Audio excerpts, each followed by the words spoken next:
God our Father, we come before you tonight with hearts of thanksgiving, hearts of hope, hearts looking for your leadership so that we make the correct decisions for the citizens of this county.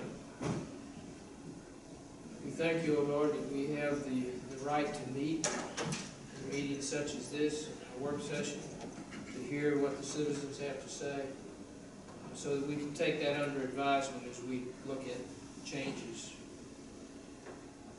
Oh Lord, we thank you for the country in which we live. We thank you for the county in which we live, with its beauty, with its quality of life. We ask that you help us protect that and protect those who are protecting it for us. We ask, oh Lord, that you grant us wisdom as we go through this meeting, and that we do things acceptable in your sight. We ask these things in your name. Amen. The first item is the minutes of the regular session of August 5th, plus the minutes of the two dog appeal, dangerous dog appeal hearings. Chairman, I move for approval of all three of the sets of minutes. I'll second it. Motion for second. Any discussion? One correction. Nancy, on the minutes of the regular session, paragraph 5, appearance of citizens, where the details are listed for the YouTube video. I believe I had asked the question that could we have that put on the Harris County website, and I believe the answer was that shouldn't be a problem. So would you insert that in the minutes, please? Thank you. All right. Okay, any other comments or questions? All in favor of the minutes? Well, let me back up. Joey, would you accept that change? Yes, I specifically remember that you said. Yeah. That's fine. Okay, so the motion stands as amended. All in favor of the motion approving those minutes, signify by raising your hand. Motion carries. All right, next is appearance of citizens. First is Charlene Nunbeck, who wanted to speak about the sunshine laws. Ms. Nunbeck?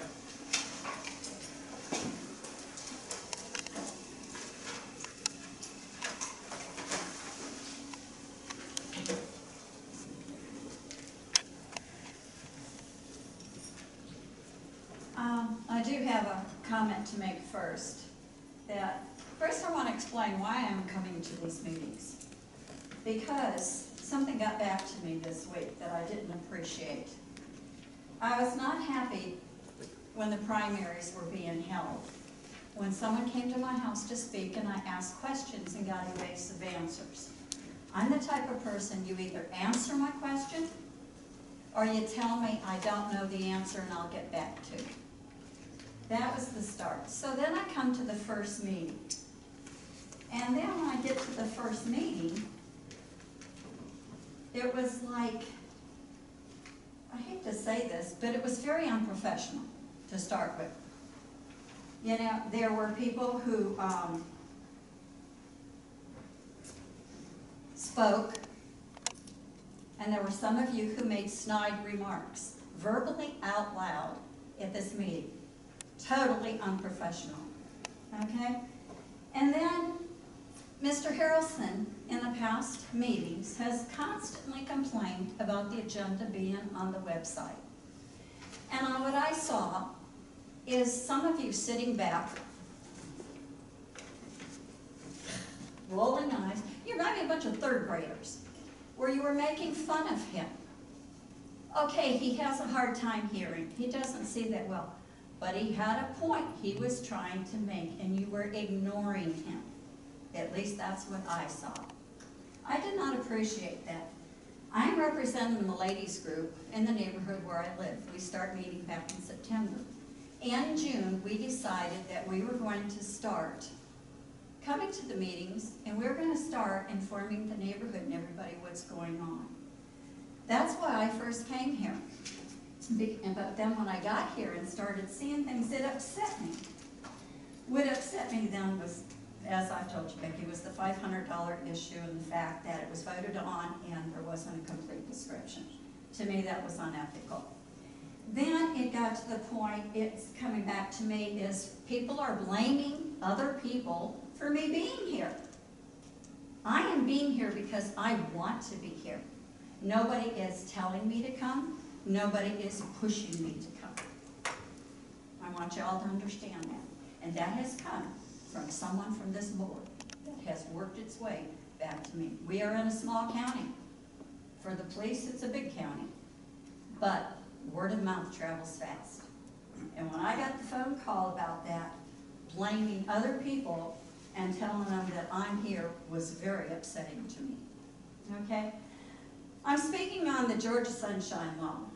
After listening to Mr. Harrelson, I decided I'm going to print this law up. So I printed it. And while I've been home from surgery, I have been reading this paragraph by paragraph in detail. Okay? There's one thing I'd like everybody to know that's here, and the thing that goes on the website. The General Assembly finds and declares that the strong public policy of this state is in favor of open government, and that open government is essential to free, open, and democratic society, and the public access to public records should be encouraged and fostered in government so that the public can evaluate the expenditures of public funds and the efficient and proper functioning of its institutions. The General Assembly further finds and declares that it is a strong presumption that the public records should be made available for public inspection without delay. The article shall be broadly construed as to inspect of government records. There are exceptions, and those exceptions actually are common sense things, like court records, health records, etc. This law was first passed, and then it was revised and became effective April the 17th, 2012, 2 years ago. After all transparency and access to government are critical to the thriving democracy.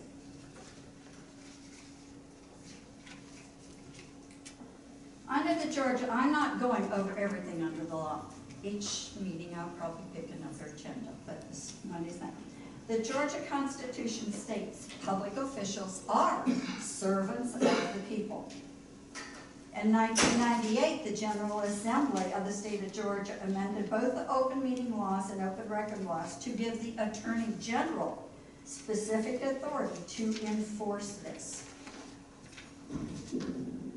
Open records. Okay? I want everybody here in the audience to understand there is a route for legal action and dispute. If it believes that such warranted, courts have the authority to address all issues related to compliance of the law, including whether an agency's denial or request was improper, whether fees assessed for and any delays in processing request violated the law. Can be brought action. Anyone who the court finds knowingly and willfully failed or refused to timely provide access to records not subject, and there are fines listed. Open meeting laws requires the state and local government bodies to conduct their business so citizens can review and monitor their elected officials for others working on their behalf. The law requires the government meetings to be open to the public. The law also requires governmental bodies to provide reasonable notice to all meetings. One more minute.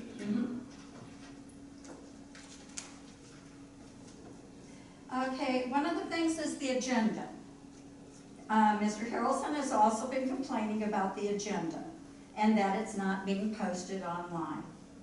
In this law, it can be posted 2 weeks prior, but should be posted 7 days.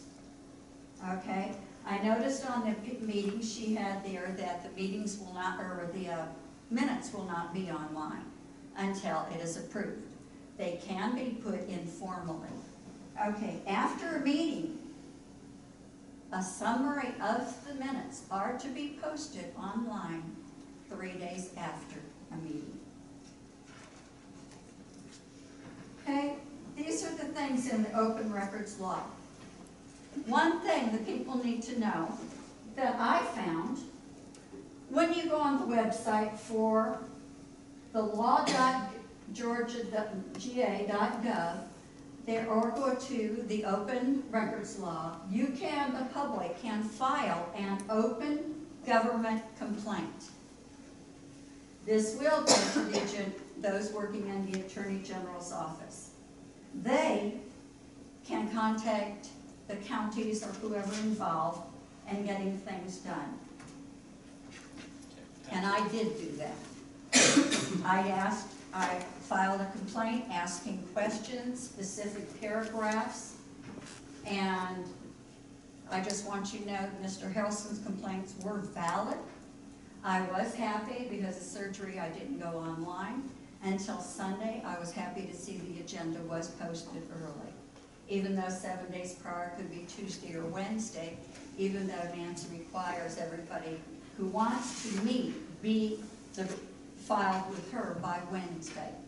So to me, Wednesday night or Thursday would be ample. That's it, time's up.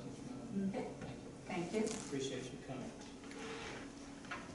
And I think later on in this meeting, some of those will be addressed by our attorney. Okay, next is Scott Moy.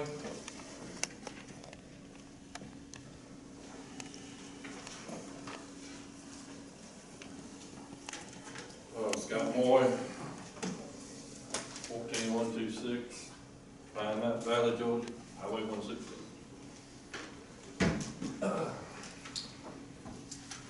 Did you have any luck? Okay, Greg, you want to bring Mr. Moy up to date on the health department and EPD? Well, the health department says they won't sample it, EPD said they won't sample it, so they said we have to sample it on our own and take it to an approved testing lab, and they said we can't go on the property of the chicken plant to do it, so. However, she did say she's been trying to make it out here when it rains, but she's in Macon, so, when she's gonna actually get out here, I don't know.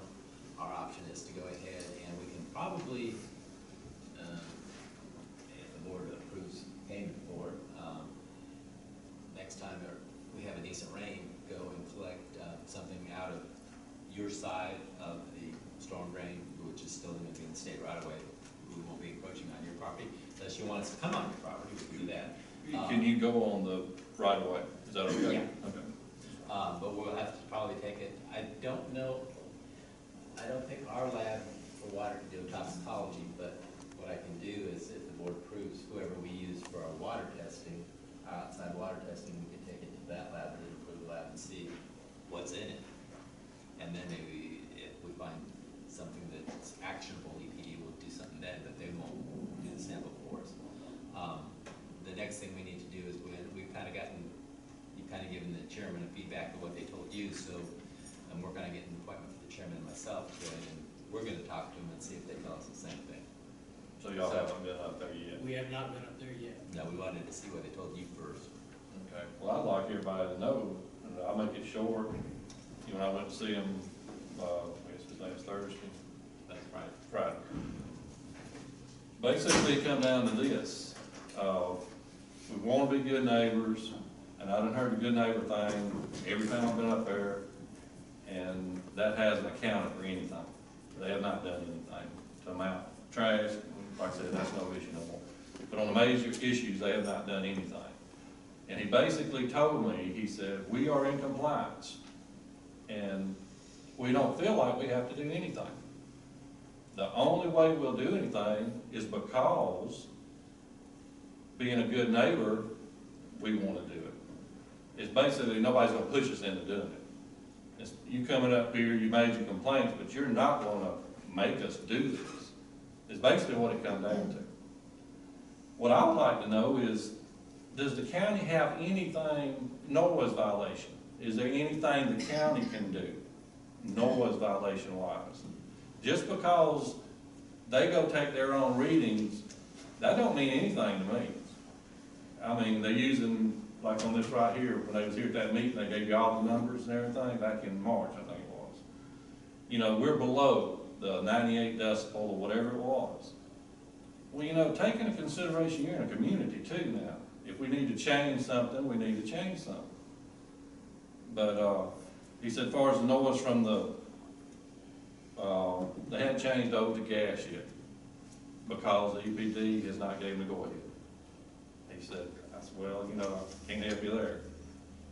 Now, we did then too, now, we won't know if that's gonna make a difference or not. He made a good point, there's no sense in doing all this work if that changes it. I agree with him there.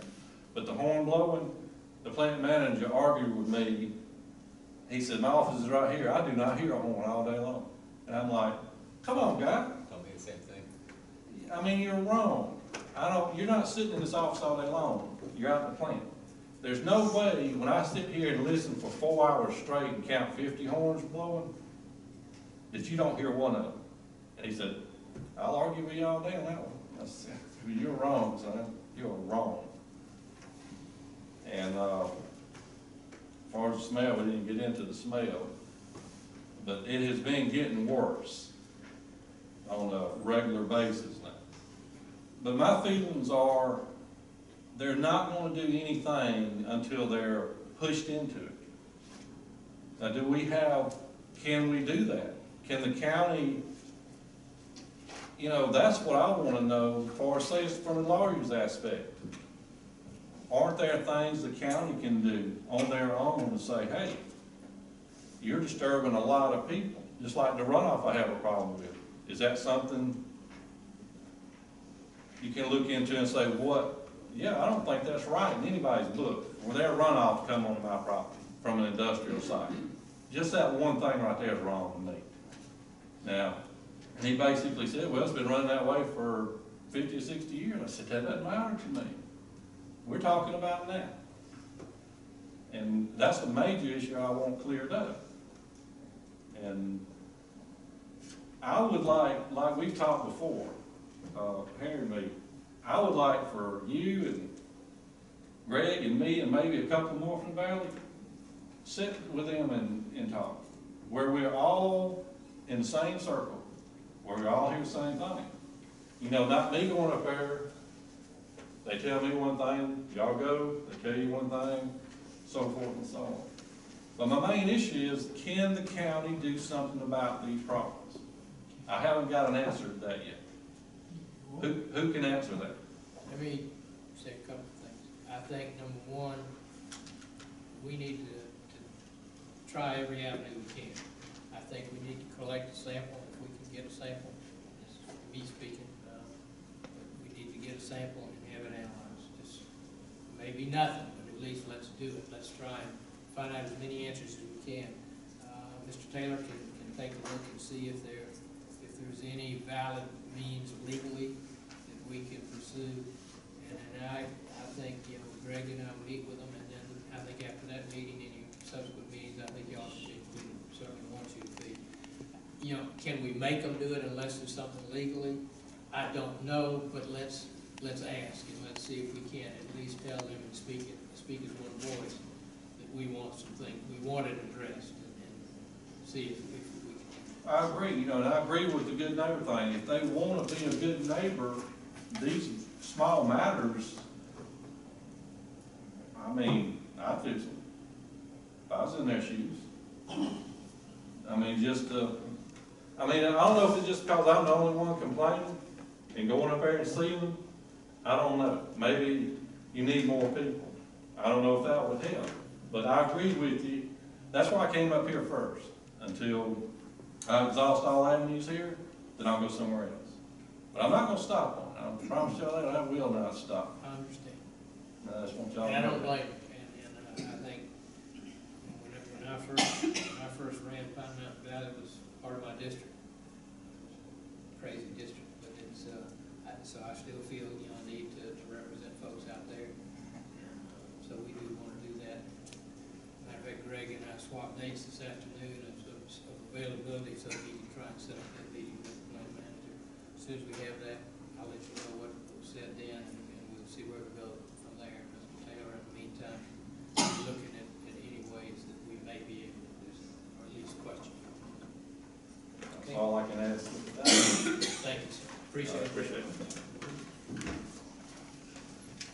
any commissioners have any objection to paying for a test I to think be we done? should, it should be a third party.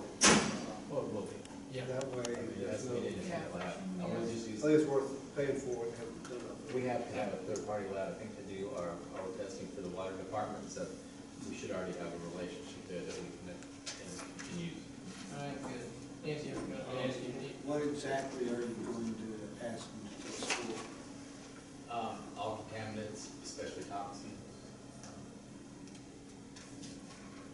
got anything else you think I can approve? Did you, just, chemicals? That's toxins, yes. And I think we ought to know what's the Yeah. makeup, really, probably the full makeup. Yeah, basically just do an analysis of what's in there. well, what you find out when you do drug testing is most of the time, the lab makes a decision, so it may be well to have an idea before, and if you want to request something, then we can look and see if there's something specific Well, we need to. I'll talk to Jeff, because he pretty much knows water quality, I would think. Okay. Anybody else got comments? Jason, did anyone else speak up? Mr. Batchor signed up, but that was in the work session. Okay. You know, Okay. Then we move into old business airport committee appointments. We talked about that last time. We had an official committee of the board commissioners. We had an official committee of the Chamber of Commerce. Those two were informally merged together and have been operating as such for a while. So we have been talking about the makeup of, quote, of a committee now to be the one and only committee to do that.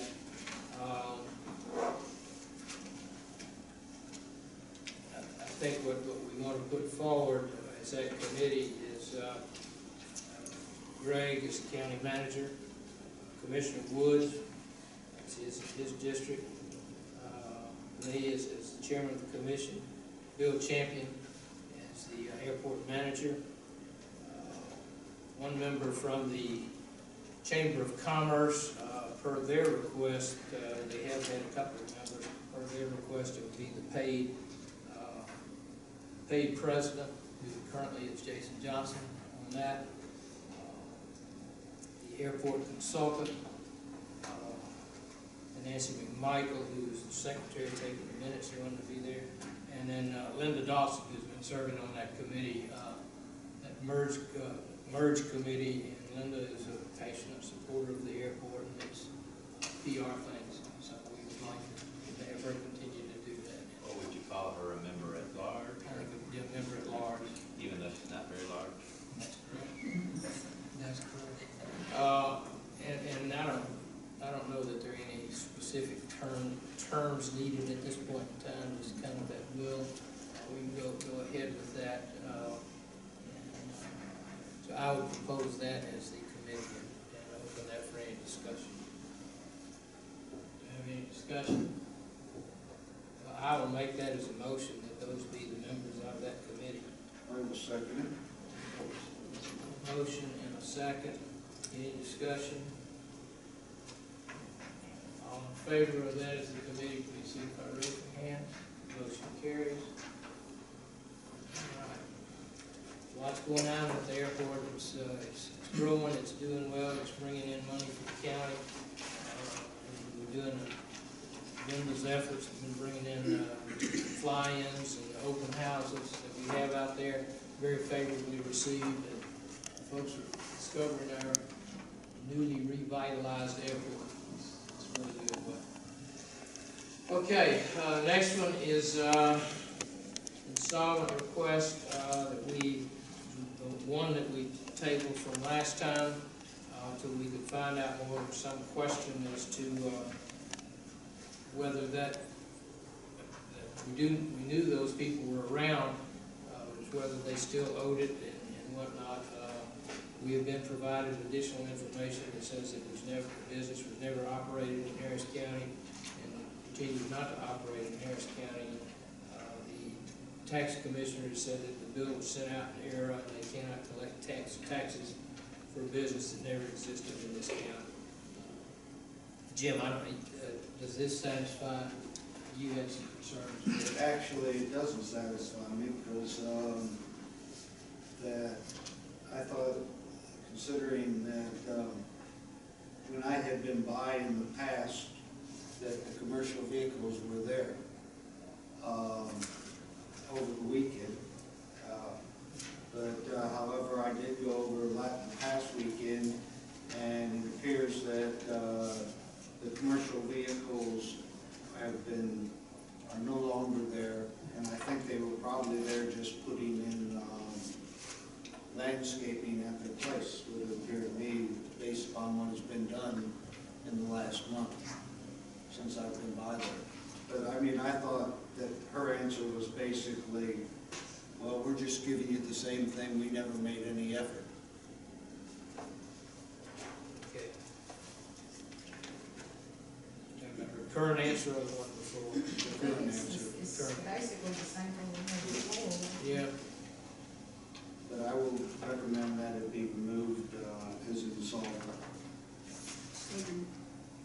That be approved. Approving it? Approve it as uncollectible. all right, so we have a motion, we have a second. I'll second.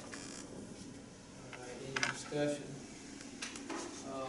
Apparently, Jim, you still question, some kind of lingering question as to whether or not they're doing business here. I mean, they can do it as somebody from another state here coming in, but It was, in my mind, the question was, they were obviously doing it to their own house, which makes, personal use and not business as far as that goes. It was just that the letter was just a letter that just said, just a reiteration, basically, of what was said before without any investigation done. You can't always accept what people tell you. that's true. Particularly when it's brought to you. Well, I would suggest maybe that we keep an eye on that. And, but we do have a motion and a second. All in favor of the motion to declare it as insolvent, please signify by raising your hand. All right, motion carries. Any other old business? All right, and on the new business, as the, we have a Chamber of Commerce that's very active and has been for a number of years, and part of the responsibility of that Chamber of Commerce is to give us an annual report. And we are fortunate to have with us tonight Jason Johnston, who's president of the Chamber, and Port Dallas, who's chairman of the board of the Chamber. And I would like to ask them to come forward and give us the tourism report. Thank you. And I think this is one way, folks, that, we can be, it's another avenue by which the Chamber can keep us posted as to what's going on with tourism. And hopefully, through this, get more citizens aware of what's going on, the good efforts that are being put forth on behalf of the citizens of Harris County. So thank you two gentlemen for being here tonight, and we look forward to hearing what you have to tell us. Well, thank you for having us, and you're correct, the Chamber has been working diligently to, do more good things in the county. In the agreement we have with the county and the hotel motel tax that we receive from the county, putting that back into tourism, and helping promote tourism.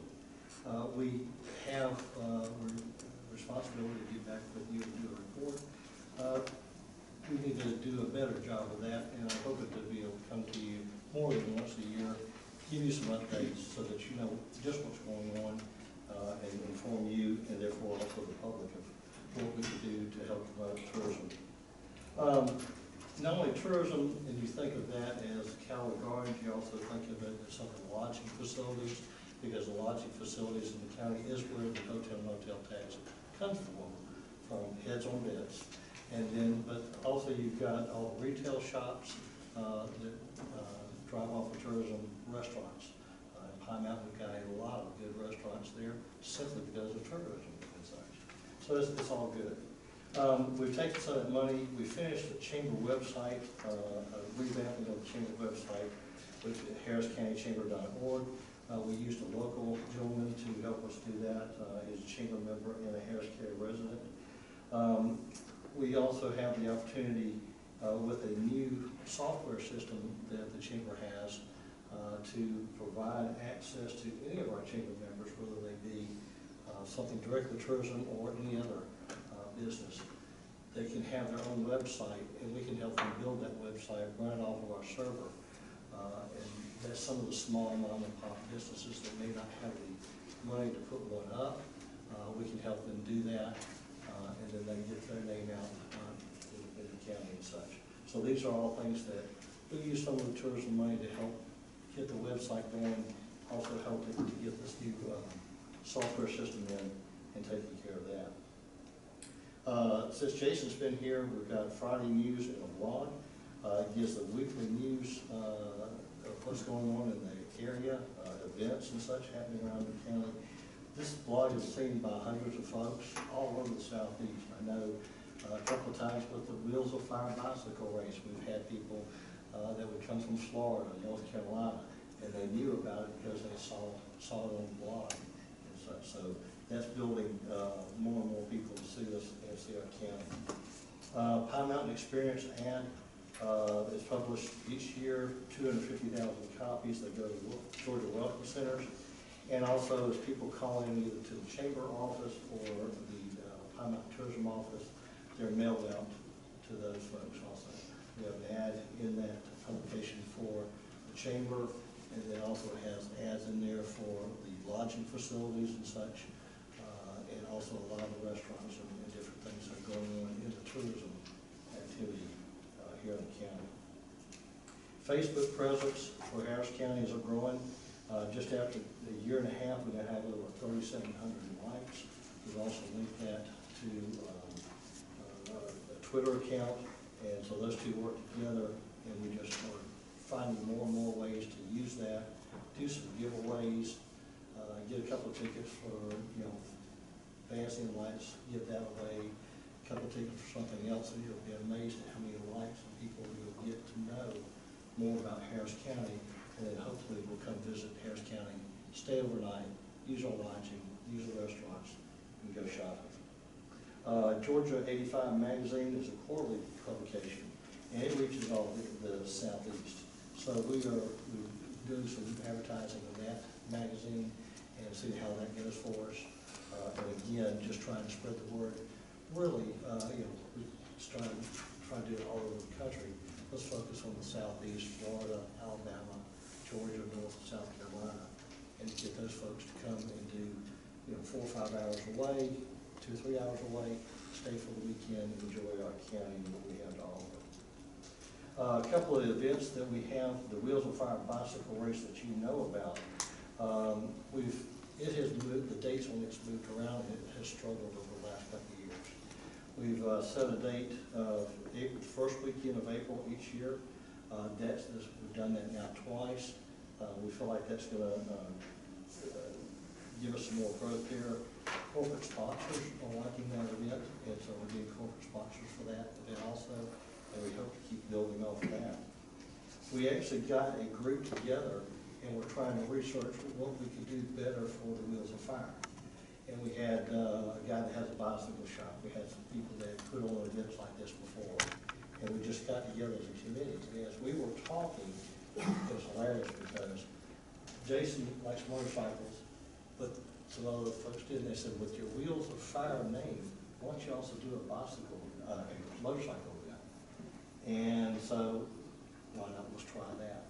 So Jason's been working hard putting that together. We have a date of October 25th, and we're real excited because our partner in Wheels of Fire won the bicycle race, which is the fire departments, which we also give donations to. They're excited about doing this as a second event also, and bringing people into the county and bringing people all over. And I'd like Jason to talk a little bit more about that new Wheels of Fire event too. I'll tell you, that's, and it was interesting that it came out of a conversation with a bicyclist that kind of recommended that. That event has really taken on a life of its own, and I'll tell you that it's been a wonderful partnership. The Wheels of Fire has a long history with the bicycle side, but the partnership with the fire department, I think, has blossomed even more with this event. event. They're very much on board, and it's been great to see that come together and grow. It gives us an opportunity to showcase different parts of the county, parts of the county that might be harder to pedal to, because, you know, we got a lot of hills and valleys, and so I think it'll help us introduce to a new group of people, folks that have the opportunity to probably travel possibly a little farther to come see us. We're looking at doing that in the fall. With that October timeframe, which is a beautiful time of year to be in Harris County and capitalize on the that's already coming here, just to help more specifically promote our county. So great partnership with the fire department. Hopefully continue to raise more funds for them and more awareness for the county. Okay, so the motorcycle event, is that a race? No, it is not a race. It's an escort. It will be an escort. Bicycles, it's another race, motorcycles. Yes, no, and we don't, the bicycles isn't a race or a timed event either. And so, but this will be an escorted ride where they will leave as a group and be escorted. So that will be, speed, everything will be managed. So they won't be put out on their own per se or a staggered start. We will actually have that escorted through the county. So that will allow even more control.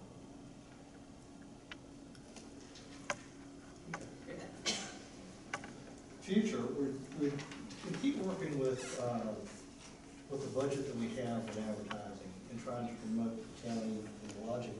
Keep in mind, we also try to promote county attractions, restaurants and everything else. But the money to provide for this is coming from lodging facilities, the hotel motel tax. So we've got to make sure that we put money back in the bucket and get them go to the lodging facilities so that we can keep getting money for the hotel motel tax. We're looking at doing some other ways because our budget is rather small for advertising. We've partnered with Pine Mountain Tourism will allow their ads and such in the past where they'll be doing an ad campaign and we can get in for a few $100s on their ad campaign and work together on that. But some of the things we've been talking about is doing some kind of an advertising coupon to where, if you use this coupon going to one of the lodging facilities that are in the county that are paying the hotel motel tax for the county, then you get a discount at that lodging facility. And also doing the same thing for restaurants. And maybe one idea is the restaurants can have those coupons in their place promoting those lodging places. The lodging place can have the restaurants coupons in their place of business. And just working back and forth with that. Trying to work within our budget and promote it as well as we can. So these are just some of the ideas we're still working on and coming up with for the future. But you've got that, and then you've also got our quarterly expenses there. Donnie Kuhn had put that together for us, our treasurer, and I think that's the same format that we've had in the past for your use, and take a look at. If y'all have any questions, please feel free to ask now. We'll try to answer those. If not, we'll get back to you. And the rest of that is just the backup. This page was the consolidation of that. Yes, sure. Yeah, the rest will show you our whole budget as it relates to those expenditures.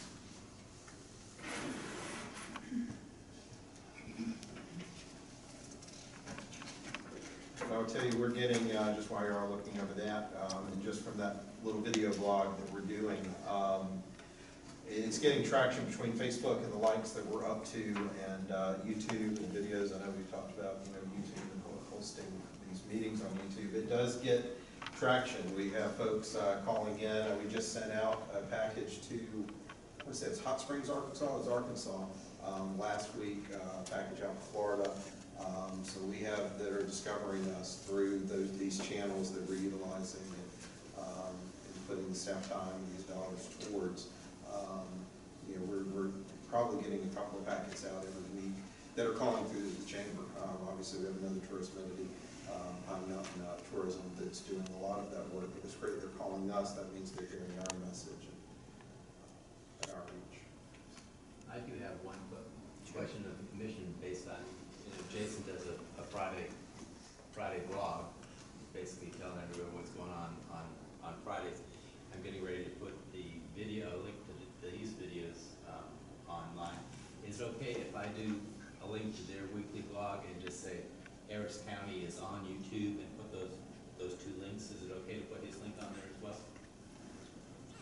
Thanks, so. Want to get Anything we can do to promote Harris County? That's our goal, is to promote, the tourism. We're trying to talk about all the events, and then obviously drive people back to our website as well, where they find out more information about all of our events. We only try to keep my blog to about 2 minutes, 2 to 3 minutes, which is tough for me. It was tough for me not talking. So, it's probably the best I've ever done for presentation. Well, we thank you for that. Appreciate it. Hope you do continue to. Thank you for your do support. this. We need to hear that from you. Thank you very much. Thank you.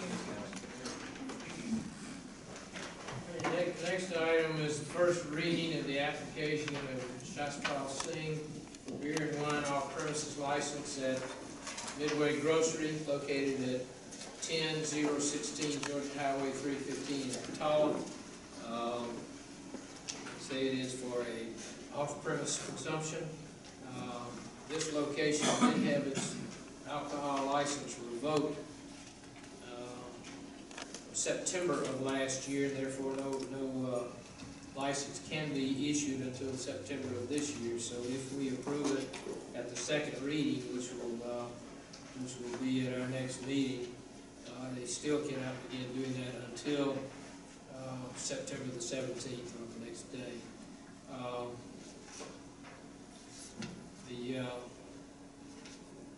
I've already read the location. The applicant is Shaspal Singh, who is leasing the building from Mohammed Arsid. And the Sheriff's Department has checked this, has recommended approval. No criminal record on file. Community Development has recommended approval. So everything seems to be in order, and this is the first reading. Is Mr. Singh here? All right, he's not here, so is there a representative of Mr. Singh here that wants to make any comment? Yeah, go ahead. We have a question, maybe Nancy or something. Mr. Singh says he is the owner. He's the owner of the business and not the property. And the owner, according to the application, Mohammed Arsid, did he run the business before when the license was revoked, or was it somebody? It was another person who had leased it from him. So the one who had leased it, it's been the same owner, of the property. But a different Correct. business. Different owner, correct. Thank you. It was, their license was taken away from them correctly. They were selling to underage. Yes, sir. And that person can't have a license for 2 years. The location can't have one for 1 year. All right, so that's the first reading. We'll have the second reading at the next meeting and then vote. Next item on the agenda is there's a position on the Development Authority that is open at the moment. You need to appoint someone in that position. And I would like to do that tonight if at all possible. I'd served on that committee once before. Willing to do so again, at least in the interim. But I'll entertain any motion or nomination you may want to have. That's her vacancy. The vacancy is Mr. Wyatt Slot, as representative of the Board of Commissioners. It's Board of Commissioners slot on that, on the Development Authority. I'd like to make the motion that we appoint the chairman, at least in the interim. Second motion. We got a motion and a second discussion. All in favor, signify by raising your hand. Opposed? Okay, next is budget amendments. There were several iterations of this, Greg. And Jamie I've got Jamie here. is here, who's our financial officer. And so I will turn it over to either one of them. Well, I'll start off and we'll, unless you have questions. Yeah, I'd like to table this till the next meeting. Okay, do you want a different format? Now I have some questions that need to be answered. Okay. All right. But if you want a different format, we're amenable to that. All right, Let's table it for the next meeting. table the next meeting. Okay, the next item on the agenda is, the financial statement for June 2014. Oh, we need to table that. Your question's probably going on with that, so that will I also would be like to tabled. table that.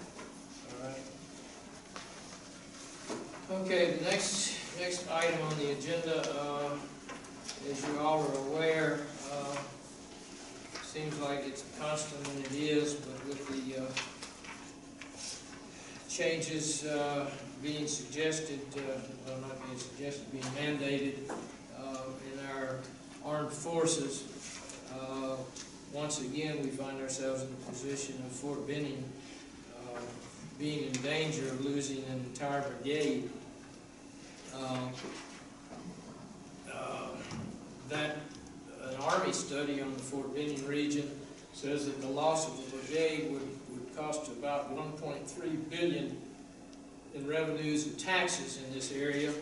That almost 14,000 soldiers and jobs would be lost, and with family members, the total identified impact loss is about 27,000 folks and jobs in this area. Obviously, the Army has major investments in Fort Benning. They're crucial to this region. The most recent investments include $3.5 billion in infrastructure, construction, modernization of buildings, and there are a lot of other things associated with that have also invested over $3.2 billion in the form of businesses, investors, local governments, housing, that type of thing. So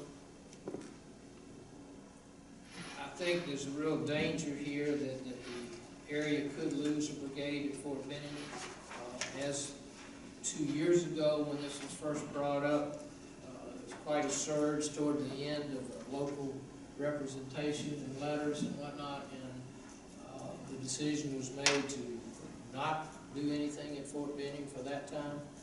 Here we're in that position again, and certainly there are things that have been in the Columbus paper recently and on the news forecast, giving you the way to contact and say, put in your letter or whatever in support of Fort Benning. I would like to move that the Board of Commissioners send a letter to the U.S. Army Environmental Command regarding this, and a copy of that letter. I just really paraphrased it as in the explanation, but that is included. And I'd like to make a motion that we formally send this letter. A second. Motion, we got a second. Discussion. Question. The letter as it's drafted blames the entire issue on the sequester. And my understanding, and I'm sure I have to be wrong, is that the downsize of the military, not just the Army, but the downsize of the military, was as a result of the President's budget. And so this doesn't mention anything about the President's budget and the downsizing from that perspective. It explains everything on the sequester. I'm sure in favor of the letter. I'm sure in support of Fort Benning. And maybe this letter is the only one we have, but I just... Nancy, did this language come from Gary Jones, who's... He has looked at it, he totally supports it. I think let's raise that question, and let's just vote on that, other than that terminology. I'm in support of sending a letter. Okay. I'm just questioning That's, all right. if it's appropriate that the entire issue should be blamed. I think the letters have to be in by the end of August. 27th, I believe. 27th, toward the end of August, so yeah. We'll clarify that language and then send the letter if we vote on it. Commerce Chamber did send out some. Talking point. Yes, they did. And I And I have feel another, that with those, I'm sorry. I have another point that should probably be brought up, was that the Army spent 2 years asking civilians to make investments for the good of, for the buildup in Fort Benning. And now those people who made investments are at risk because they're downsizing, because of the downsizing. I think that's a very good point, needs to be brought up to them. All right. So, make sure we write on that too, and change that language. All right? All in favor of sending the letter? They said already. All right, motion carries. Okay, any other new business? All right, Greg, moving to your area, the first item is the solid waste heavy equipment. And I do have a 14.1 to add regarding the use of jail funds, which I will get to momentarily. In the budget, we had replacement of the backhoe at solid waste. This is the agreement to make that happen. It's one of the ones where we basically have a 5-year lease with a guaranteed buyback that allows us to continually recycle our equipment every 5 years to keep it in relatively good operating condition. And so I would recommend that this lease be approved. Purchase price is $94,000. Guaranteed buyback is $48,831, which net costs us about $45,000. If you want it down to the dollar cents, we can. And these funds come out of where, Greg? Solid waste. Out of the solid waste? Yes. Fund, that's right. This is the backhoe they use out there at the Okay, transfer station. do we have a motion? Make a motion that be approved. Second, Second. discussion. All in favor of the motion to move ahead, move by raise your hand. Motion carries. And this next item is the rebuilding. You remember last year, we went through the rehab of the first filter. We have 2 filter banks at the water treatment plant. We can only do one at a time, obviously. We found that last year that we pretty much only have one company that's capable of doing it. They stay fairly busy. That's why we're bringing it to you now, so that we can go ahead and get on their work schedule, so we can do it during our low season when there's not such a water demand. So we're requesting authorization to go ahead and use water funds for the $76,700 quote for rebuilding that. And if there's additional plating required, estimated at $9,810. And this is just normal wear and tear business. We should get probably another 8 to 10 years out of them once they rebuild them. All right, do we have a motion? I make a motion that be approved. Do we have a second? Second. Discussion. Question. Rehab Construction Company is the only contractor that rebuilds and repairs these particular kinds of filters. So does that obviate the need for it to be bid out? Well, we did establish that last time, so we established sole source that last time, so it is a sole source, so if you feel like you need to vote on it to be a sole source again, then you would need 2 motions, but previously you have designated this company as a sole source provider for this service last year. Did that make sense? It does. John, I think it's fine. do we need to do 2 motions? No, you've already designated as a sole source. Okay. And they had 4 filters, and they're the sole source, they replaced 1, this is the second one replaced. All right. Any other discussion? All in favor, signify by raising your hand. Motion carries. Right. During the intervening 2 weeks since the last commission meeting, we had an air conditioning unit fail at the jail. It was significant amount of, it was almost, it was about 60% of the cost of totally just replacing the whole HVAC unit, to have to replace the compressor. So opted to go ahead and replace the entire unit and get one under warranty that would, rather than put good money after bad. That unit was $7,313.74. The display, which I'm assuming is the thermostat, was $166.82, and then we had to rent a crane to put it up on top, and that was $749 for a total of $4,629.56.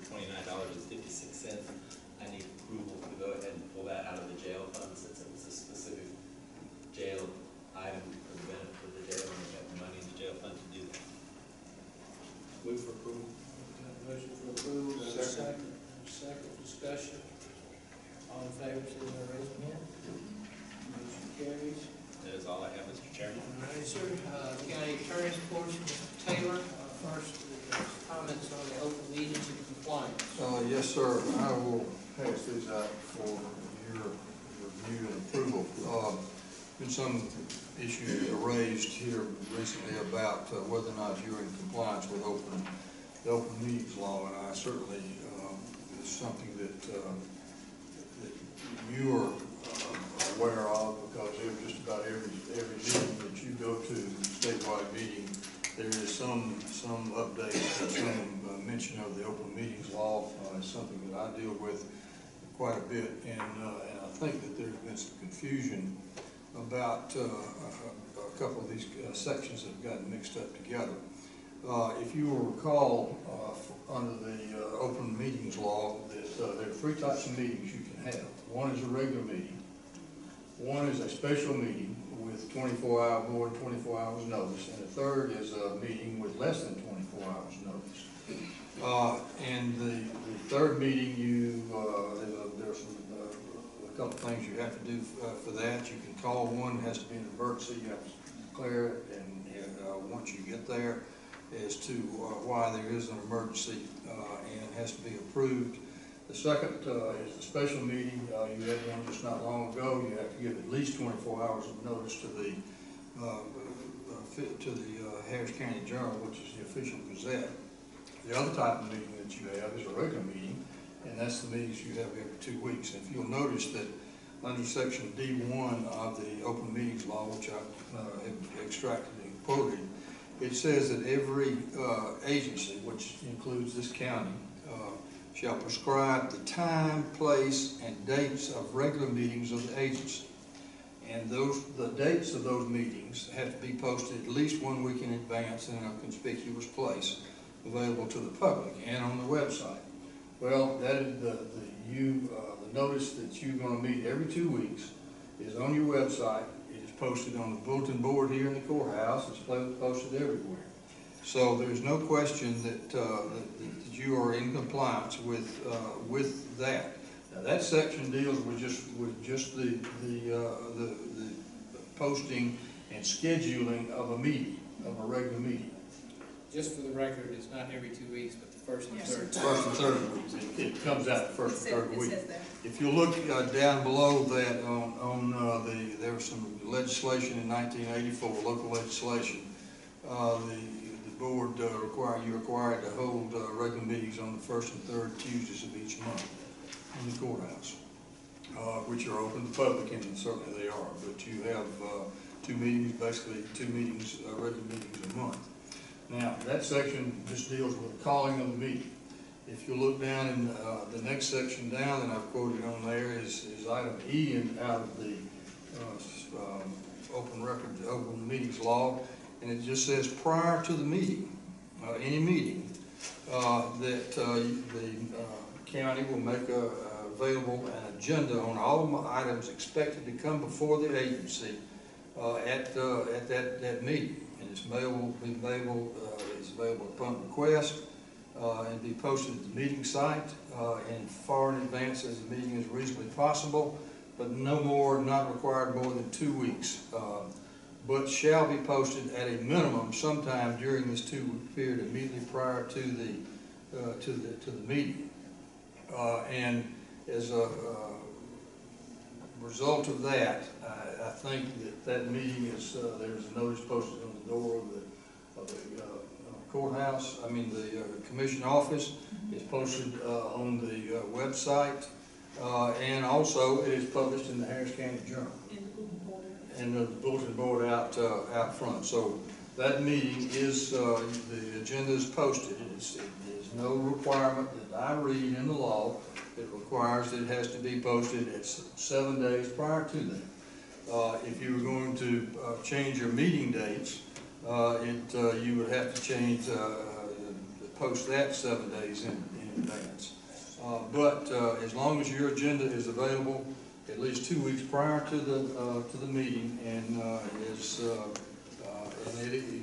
posted and is made available, I think you're in compliance with it. And it appears to me that Nancy has, and you have been in total compliance with the notice of the meeting, because it is published and established by a local act. It is on the bulletin board that you meet first and third Tuesdays, and then that the agenda is available sometime within 2 weeks or less prior to that to the meeting.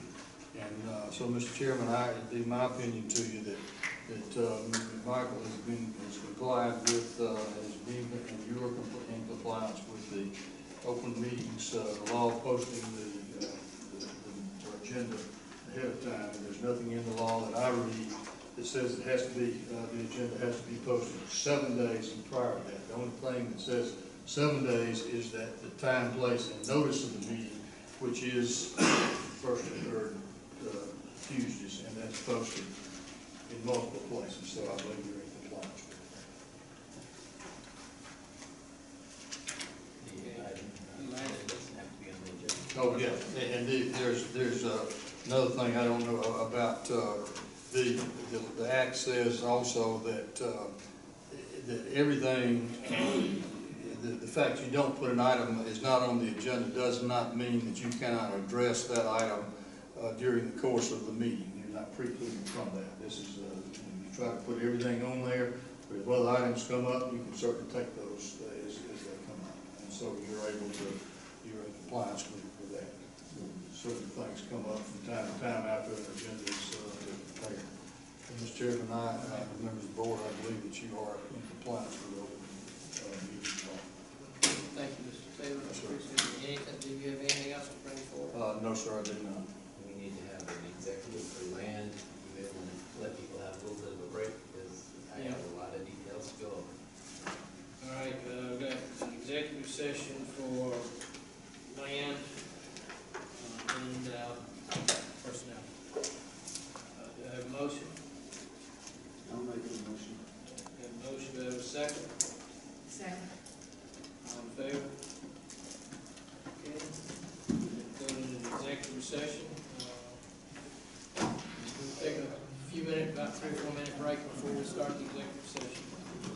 Thank you folks for being here, and I appreciate it very much.